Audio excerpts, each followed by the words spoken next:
आज हम बात करेंगे सत्य, अहिंसा और त्याग की अमर कहानी महात्मा गांधी के बारे में। शायद ही ऐसा कोई बालक चाहे कोई होगा जो इनके बारे में नहीं जानता होगा। तो आज हम लोग देखेंगे इस 10 मिनट के वन शॉट में जो भी एग्ज़ाम में आते हैं, जो भी एग्ज़ाम में क्वेश्चन बन सकता है, उनसे रिलेटेड बातें। चलिए शुरू करते हैं। मैं अमन आप सभी का स्वागत करता हूं आपके अपने YouTube channel A to Z champion class पे। देखिए, महात्मा गांधी, इनका पूरा नाम मोहनदास करमचंद गांधी था। इनका जन्म 2 अक्टूबर 1869 को हुआ था। इनका जन्म जो है गुजरात के पोरबंदर में हुआ।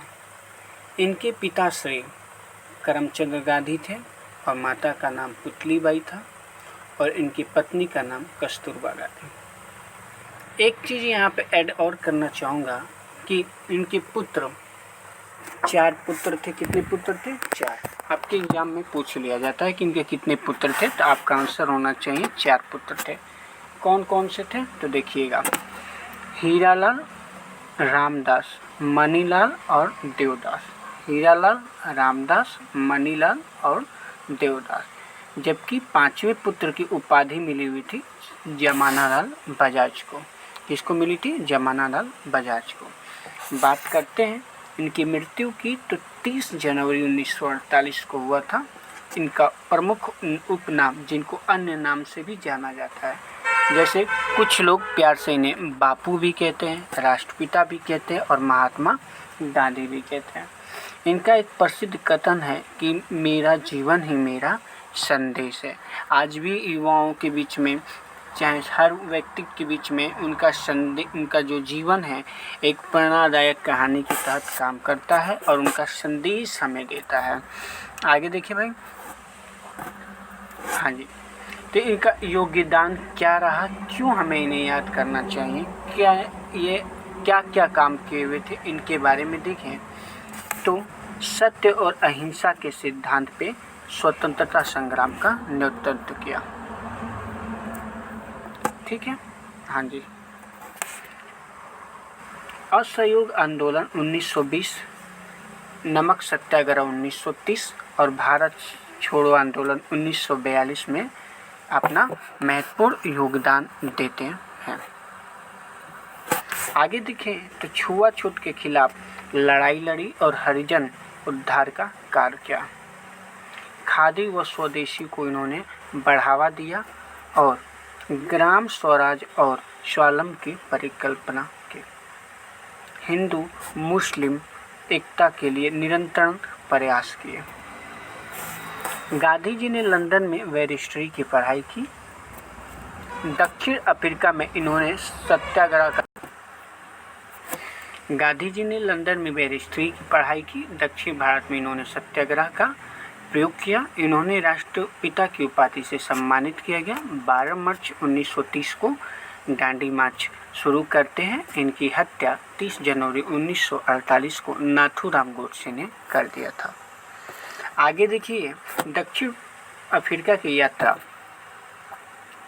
जब ये करते हैं, कब, तो याद रखिएगा 1893 से लेकर 1915 के बीच में। तो क्या क्या इनके बीच में ये घटनाएं होती हैं इनके जीवन में, जो कि हमसे जानना चाहिए और ये एग्जाम में अक्सर आ जाता है। देखिए, 1893 अप्रैल 1893 में दादा अब्दुल्ला के मुकदमे की पैरवी के लिए दक्षिण अफ्रीका गए और 7 जून 1893 को पीटर्सबर्ग स्टेशन पर रंगभेद का अपमान सहा।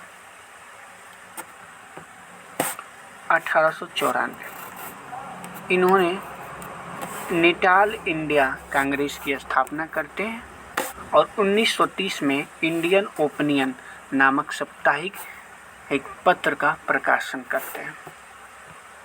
बात करते हैं 1904 में फिनिक्स आश्रम की स्थापना करते हैं। हम इसको डबल ट्रिपल बार हम इस पे गोला कर देते हैं। आप लोग ध्यान दीजिएगा, ये क्वेश्चन बहुत इम्पोर्टेंट होता है कि गांधी जी ने किस आश्रम की स्थापना किए थे दक्षिण अफ्रीका में। तो याद रखिएगा, फिनिक्स आश्रम की स्थापना करते हैं। आगे देखिए, 1910 में टाइलर्स फर्म की स्थापना करते हैं और 1910 में ही हिंदू स्वराज का पहला गुजराती संस्करण आपका प्रकाशित होता है। स्वराज की व्याख्या की जाती है। आगे देखें तो भारत वापसी 9 जनवरी 1915 को दक्षिण अफ्रीका से ये भारत वापस आए। गोपाल कृष्ण गोखले को अपना ये राजनीतिक गुरु मानते थे। आपसे क्वेश्चन पूछ देता है कि गांधी जी के राजनीतिक गुरु कौन थे, तो आप कहेंगे गोपाल कृष्ण गोखले। कभी कभार ये भी पूछ देता है कि गांधी जी के आध्यात्मिक गुरु कौन थे, तो याद रखिएगा रायचंद्र भाई। 1916 ईस्वी में बनारस हिंदू विश्वविद्यालय के उद्घाटन समारोह में महत्वपूर्ण इन्होंने भाषण दिया और 1916 में साबरमती आश्रम की स्थापना करते हैं। ये आपसे क्वेश्चन पूछ दिया जाता है कि साबरमती आश्रम की स्थापना किसने की, तो महात्मा गांधी। कब किए थे, 1916 में, याद रखेंगे। आगे देखें तो एक चीज़ मैं आपको बताना चाहता हूँ कि गांधी जी के जीवन पे 3 महान व्यक्तित्वों का प्रभाव पड़ा था। जैसे लोग कहते हैं ना कि हम इनको देख के इंस्पायर होते हैं, तो उसी तरह ये 3 ऐसे लोग थे जिनको देखकर गांधी जी के अंदर मोटिवेशन आया और वो क्या हुआ, उनके जीवन में लंबा प्रभाव डालते हैं। सबसे पहला व्यक्तित्व थे वे थे रामचंद्र भाई। अपने सजीव संपर्क से इनसे जुड़े हुए थे। आगे देखेंगे लियो टॉल्स्टॉय। इनका एक पुस्तक था बैकुंठ तेरे हृदय में नामक पुस्तक से ये क्या हुए, बहुत ज़्यादा प्रभावित हुए थे। आगे देखेंगे तो John Ruskin unto this last नामक पुस्तक था इनका। ये गांधी जी से बहुत प्रभावित हुए गांधी जी इस पुस्तक को पढ़ के। आगे देखिए प्रमुख सहयोगी की बात करें तो इसमें आते पंडित जवाहरलाल नेहरू, उसके बाद आते हैं सरदार वल्लभ भाई पटेल, उसके बाद आते हैं आपके मौलाना अब्दुल कलाम आज़ाद। आगे देखेंगे तो आते हैं राजेंद्र प्रसाद, फिर आते हैं आपका विनोबा भावे, फिर आते हैं आपका विनोबा भाटी और फिर आते हैं खान गफ्फार अब्दुल गफ्फार खान। मेरा आपसे क्वेश्चन है, कमेंट सेशन में ज़रूर बता के जाइएगा कि भारत में सबसे ऊंची प्रतिमा किसकी बनाई गई है और किस नदी के किनारे बनाई गई है। इसका आंसर आप जरूर दीजिएगा। और दूसरा क्वेश्चन ये रहा आपसे कि सबसे पहले भूदान किसने दिया था भूदान आंदोलन में, ये भी आंसर आप बताइए। आगे देखिए कि हम पूछे आपसे कि सर हिंदू स्वराज की स्थापना कब हुई, 1909 में। सत्य के प्रयोग आत्मकथा है इनका। आगे देखिए यंग इंडिया हरिजन सामाजिक का पत्र है और रचनात्मक कार्यक्रम। बता दें कि भूदान आंदोलन में सबसे पहले भूदान किया था विनोबा भावे ने। और बात करें सरदार वल्लभ भाई पटेल की, तो गुजरात में सबसे ऊंची प्रतिमा बनाई गई है। 187 फुट ऊंची ये मूर्ति है। और इनकी बात करें हम तो ये जो प्रतिमा है साधु बेट नर्मदा नदी के किनारे बनाया गया। ठीक है भाई, याद रखिएगा, आपके एग्जाम में पूछा जाता है। आगे देखिए गांधी जी का प्रिय भजन। मैं सच बताऊं, आपका यूपी में एक एग्ज़ाम हुआ था UPSI 2026, वहाँ पे ये पूछा गया था गांधी जी का प्रिय भजन क्या था।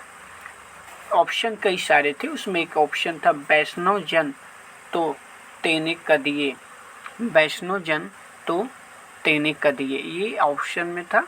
इसके रचनाकार कौन है, नरसिंह मेहता। ये गांधी जी के प्रिय भजन था। आगे देखिए बात करेंगे सम्मान की, तो ब्रिटिश सरकार ने गांधी जी को केसर-ए-हिंद की उपाधि से सम्मानित किया। असहयोग आंदोलन से पहले यह उपाधि उन्होंने वापस कर दी। आगे देखिएगा विशेषताओं की बात करें तो क्या विशेषता थी, सत्य अहिंसा और प्रेम के पुजारी थे। किसके बारे में बताया जा रहा है, महात्मा गांधी के बारे में। आगे देखिएगा क्या कह रहा है, सदा जीवन और उच्च विचार के ये प्रतीक थे। अद्भुत आत्मबल और नेतृत्व की क्षमता और धनी थे ये। इन्होंने जन साधारण को स्वतंत्रता संग्राम से जोड़ने का काम किया। परीक्षा में पूछे जाने वाले महत्वपूर्ण प्रश्न जो आपसे अक्सर एग्जाम में पूछ सकता है, गांधी जी का पहला सत्याग्रह कौन था? आप कहेंगे चंपारण सत्याग्रह 1917। पहला आश्रम साबरमती आश्रम 1917। नमक सत्याग्रह 12 मार्च 1930। भारत छोड़ो आंदोलन 8 अगस्त 1942। नोबेल पुरस्कार के लिए इन्हें 5 बार इनका नाम दिया गया, लेकिन नोबेल पुरस्कार इन्हें नहीं मिला, याद रखिएगा। आगे देखो, समाचार पत्र हिंदू ने गांधी जी की हत्या का समाचार पत्र पहले पन्ने पर नहीं दिया, क्योंकि उन दिनों पहले पन्ने पर केवल विज्ञापन आता था। 2 अक्टूबर 2005 को दक्षिण अफ्रीका के पीटर्सबर्ग स्टेशन पर गांधी जी की प्रतिमा लगाई गई और 9 जनवरी को भारतीय प्रवासी दिवस मनाया जाता है। क्यों मनाया जाता है? कि 9 प्यारे बच्चों ध्यान सुनिएगा, 9 जनवरी 1915 को गांधी जी मतलब भारत को वापस आए थे अंतिम रूप से, और 2 अक्टूबर को अहिंसा दिवस हम लोग मनाते हैं। आगे देखिए, अगर ये वीडियो अच्छी लगेगी ना भाई तो लाइक एंड शेयर जरूर कीजिएगा, साथ ही साथ में चैनल को सब्सक्राइब कर लीजिएगा। अंतिम रूप से क्या इसके निष्कर्षण क्या निकलता है? महात्मा गांधी ने अपने सत्य और अहिंसा के त्याग के बल पर न केवल भारत को स्वतंत्रता दिलाई, बल्कि पूरे विश्व को मानवता शांति का संदेश दिया। उनका जीवन हम सभी के लिए प्रेरणात्मक है। उनका सपना था ऐसा भारत जहां हर व्यक्ति खुशहाल, स्वावलंबी और भयमुक्त जीवन जी सके। ये वीडियो कैसी लगी कमेंट सेक्शन में जरूर बताइएगा। वीडियो अच्छी लगी हो, आपको थोड़ा सा भी यूजफुल हो तो इसे लाइक एंड शेयर जरूर कीजिएगा। फिर मिलते हैं कुछ अगले टॉपिक्स के साथ।